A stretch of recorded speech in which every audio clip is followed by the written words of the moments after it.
You're listening to the Parts Pros podcast, the only podcast made specifically for automotive parts professionals. We're here to dive into the latest industry trends, expert strategies, and real-world solutions to drive success and boost your parts department bottom line. I'm your host, Amanda Poe, an automotive marketing expert with more than a decade of experience helping dealerships drive growth in the ever-evolving digital landscape. Today, I've got two guests. Emily is here from Revolution Parts, our official sponsor. Emily is a parts and e-commerce guru with 5 years of hands-on experience working with both OEM and aftermarket parts industry leaders. Hi, Emily. How are you today? Hi, Amanda. Thanks for the introduction. I'm really happy to be here. My journey in the parts and e-commerce spaces has given me a unique perspective on how dealerships can really scale their parts business online. So I'm excited to get into that today. Awesome. And then there's the real reason we're all here, and it's to talk to Ryan Meachem.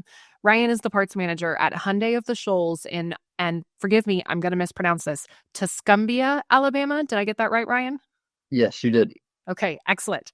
So this is Ryan's 9th year working in parts. I love Ryan's experience because he actually started in AutoZone and then moved to dealerships to tackle the e-commerce monster for Hyundai. The exciting thing about Ryan's team, and I'm going to give you credit for this, even though people at your dealership may not give you 100% of the credit, but Ryan's dealership is actually currently doing a $5 million remodel, and I say it's entirely because of the success the parts department has had. Well, I appreciate that. I don't know if I'd say that it's entirely dependent on our success. You know, the dealership works together very well as a whole to make this possible, and Hyundai makes it possible for us as well. But I'm excited to get into everything, you know, my experiences and everything that I've learned and everything that I can share, the do's and don'ts that I've gotten to see over the past 9 years. Well, that's awesome. Let's get into it then. Tell us about your background and, some of the experience that you have in this industry. Yeah. So I'm originally from Birmingham, Alabama. I have worked at, forgive me, I can't remember exactly, but 4 or 5 different dealerships over the past 9 years. I also worked for AutoZone while I was in college and shortly after I got out of college for a little bit. The dealership world has honestly changed my life. I didn't know what I wanted to do when I went to college. I had no idea. And I got into AutoZone. I got out of AutoZone and I got into the dealership world, and it's just taken off from there. I mean, obviously I've been here after 5 years of doing it and I'm still going strong. So that's excellent. I also did not know what I wanted to do when I went to college. Emily, I don't know if you did, but I feel like most people go to college to try to figure it out. Mm-hmm. I'm still not sure. Oh, no. That's not good. I've been out of college for, 8 years. So I'm just flying by the seat of my pants here. Most days, that's how it is, right? So, Ryan, tell us about e-commerce, about selling online. When did you decide to do it? Why did you decide to do it? And what were the first steps that really helped you to get things up and running quickly? Yeah, so I've actually discussed this with Emily before. Before I moved to Tuscumbia, Alabama, I was in Nashville. Nashville has a plethora of wholesale opportunities. You've got body shops and mechanic shops and Jiffy Lubes everywhere. Every corner you turn, there's somebody that is buying parts, body parts, oil, whatever it may be from a dealership. You don't have that here. We live in a small quad city area where the biggest part about this area is the University of North Alabama. There's no wholesale. You know, I got here and I was like, oh, we're going to hit the ground running with wholesale once we get all these bad habits that I need to cleaned up. There is none. You know, I was doing maybe $1,500 a month in gross with wholesale. You just couldn't hit the nail on the head no matter how hard you tried. So I pushed and pushed. We got bought out in April of 2024 by Barnes Crossing Automotive. Before the buyout, we were Greenway. Greenway had no interest in doing e-commerce. They were not interested in the slightest. Barnes Crossing bought out. I pushed and pushed with my director and my general manager, and they finally said, you know what? We've got 18 dealerships that all need more gross. We're going to let you be the guinea pig. So that really was what it was there was no wholesale business. So I had to do something to make sure that I can still provide for my employees that are here and also provide for my family. You know, we needed to get gross up, and there had to be something that had to be done. Well, I don't know a whole lot about college students today, but I remember myself when I was in college, and vehicle maintenance was definitely not one of my priorities. So Right. I would imagine being that you're basically in a college town, you got to find a way to get outside of that town to be able to really get customers. Yeah, 100%. And I mean, we're a small dealership, you know. I think the population of the Quad Cities is maybe 50 or 60,000 people. And you're talking about 4 cities here. So we're a small dealership. We don't do a lot, you know. We're all trying to come up with things to make sure that the dealership as a whole runs smoothly. And e-commerce, honestly, and I just found this out at the beginning of this week. As of last week, we are the only department in the dealership that is actually making money month to month right now because of the remodel. And honestly, I think it's all due to Revolution Parts.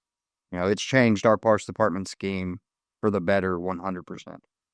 Well, tell us about Revolution Parts, your experience with them, and maybe some of the wins that you've had since starting that in 2024.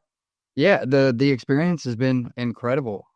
Everybody's been great to work with. You know, just to plug in something else, we also use a little marketing team called OEM Interactive. They've been wonderful as well. They work hand in hand with Revolution Parts to help us with our website designs, anything that we need. But it's been incredible. The first full month that and I actually have the record. I should have had it pulled up beforehand, but you know, we're not all perfect. The first full month that we did this, I made $7,600 in profit. After all expenses were paid, we made $3,600 in profit, in net profit. That's unheard of. Everybody that I've talked to, including Emily, all of my OEM Interactive reps, all of my Revolution Parts reps, they say 90 to 120 days before you make your initial investment back. We did it in the first 30. Uh, it's been incredible. It genuinely has changed everything about how this department works, and it's helped my obsolescence. My obsolescence was at 20% Wow. before we started doing e-commerce stuff. And, you know, for those out there that may be listening to this, obsolescence is anything that you haven't been able to sell in 12 months or more. And when I first got here, we were at 20% or 22%, some astronomical number, because they had never had a true designated manager in this department. After running Revolution, we went from 20% down to, I think it's 0.2% in just a couple of months. So it's revolutionized this department for me 100%. There's those profits, right? You know what? And that is such a testament to Ryan. I remember when I spoke to you for the first time a couple months ago, you said something that has really stuck with me. You said, you know, when I move out of this role one day, I'm going to make sure the person who takes my place knows how to do this job even better than I did. So you really appreciate the impact and the importance of like excellent parts employee training. And I got to say, I bet that's why you're having such incredible success. Your approach to running your parts department, your leadership, your commitment to, you know, getting better every day is clearly it's serving you so well.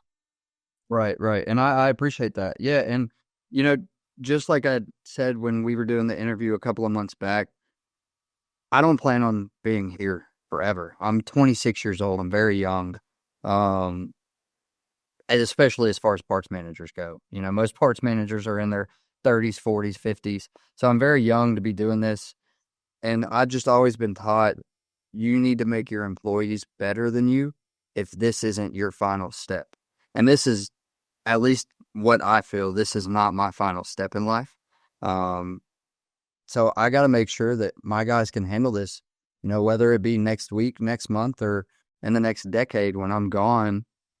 I need to make sure that I have people in place that can take on this role. I was talking to my parts director the other day, and my exact words to him were, I don't want it to be an easy pick. I have 3 parts employees under me. And I told him, I don't want it to be an easy pick when it comes time for me to leave. I want you to have to really struggle on who you decide to take my place, because they can all do it 10 times better than I could. That's a really good outlook and a really good plan, and awesome for your employees, that they all have that opportunity coming forward to them. I do want to talk about tips and tricks, though, because you talked about going from 20% obsolescence to 0% obsolescence. You talked about turning a profit in 30 days. You talked about, really strong revenue. What's the secret or your tips, your tricks to doing that so quickly? Um, Real and truly having a good team. I would say having a good team is number one. Now, am I the world's best to do this? No. Are my guys the world's best to do this? No. But I put policies and procedures in place that I've seen work, whether I've created them or I've learned them down the road from people that I've had mentoring me, and my guys follow it. And I'm always open for ideas. So, if they shoot me a, hey, we should do this, then let's do it. If you think it'll work, let's give it a try. Um, one big thing that we do to help prevent obsolescence now, and it seems very old and not with the times, is, we do a lot of paper bookkeeping. And I find that it is honestly efficient. We get a printout every morning of every part that comes in with a customer's name. For Hyundai, your return policy is 45 days.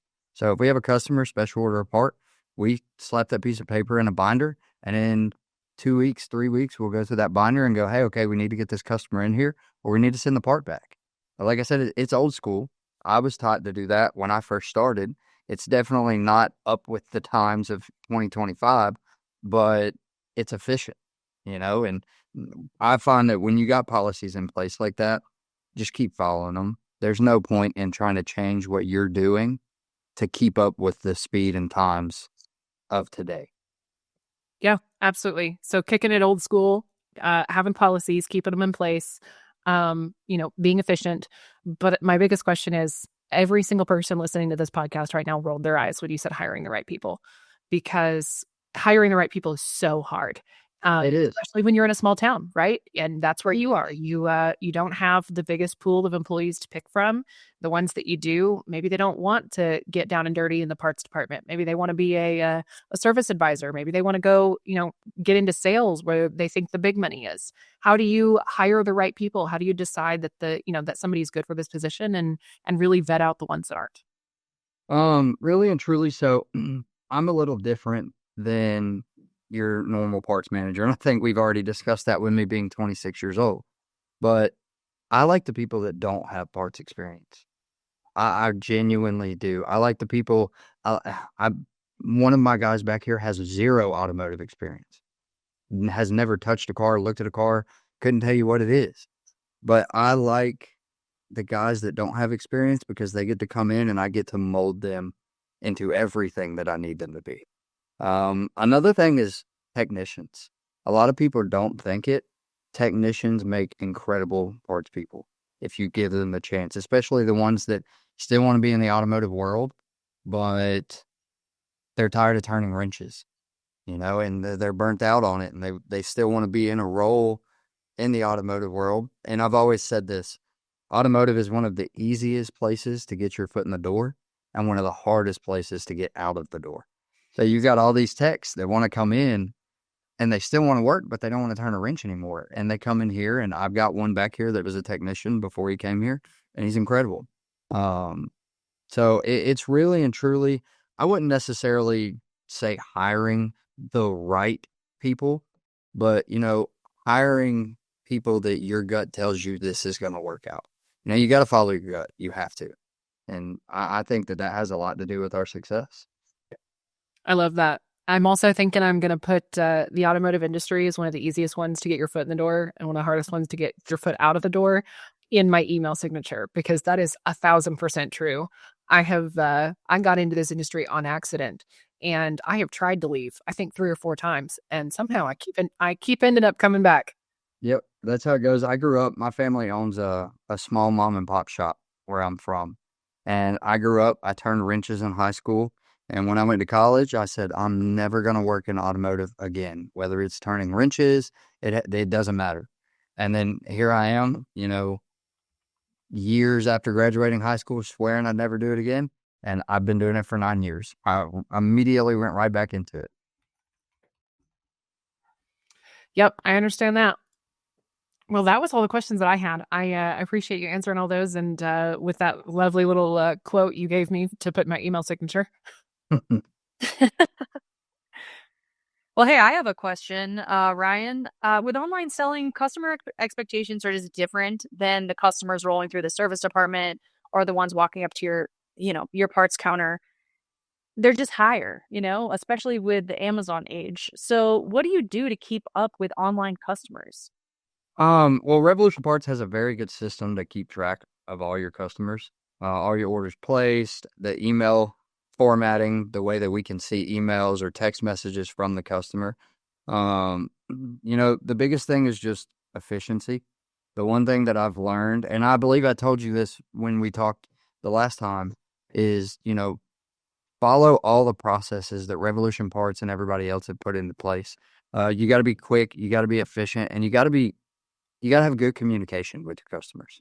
It can't be a simple, oh, you forgot your VIN, let me email you and wait 5 days for you to send me your VIN to make sure the part fits.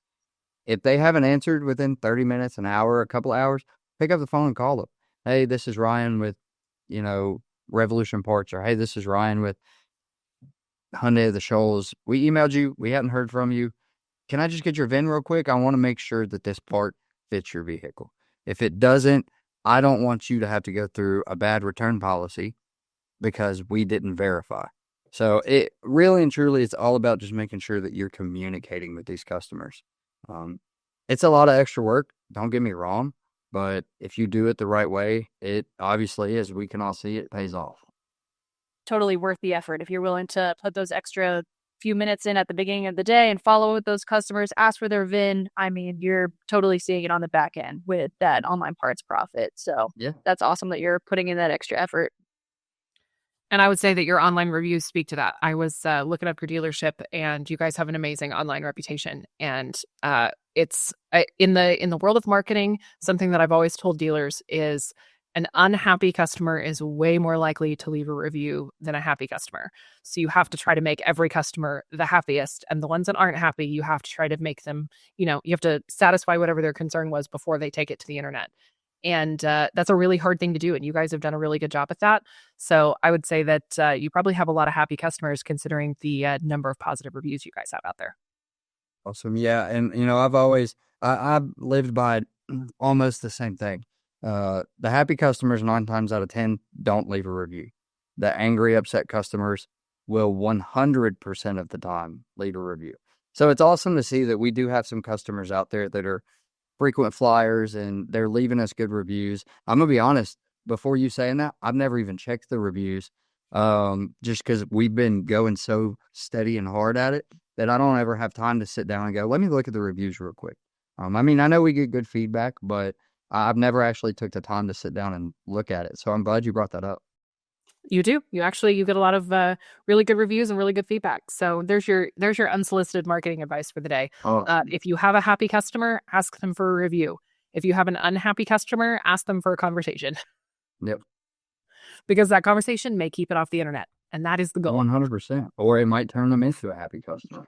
Yeah, that is always, I guess that's the real goal. But as a marketer, my goal is just, fewer negative reviews. Right. Well, I think that is all the time that we have for today. I want to thank you both for talking to me today and going over some tips and tricks in online selling and hiring, and of course running a quality and well-oiled machine in a small town. So, Ryan, thank you so much for your time today. Emily, thank you for joining us as well. That's all for the Parts Pros today. Thank you for tuning in. For more information on the Parts Pros or our official sponsor, Revolution Parts, please visit thepartsprospodcast.com. Be sure to subscribe on Spotify, Apple, Amazon, YouTube, or wherever it is that you listen to your favorite podcasts, or head over to our website, again, partspros.com, so that you can sign up for that subscribe button and not miss our next episode. Thank you again, and we will see you guys next time. Awesome. Thank you, guys. Bye. Thanks. Bye.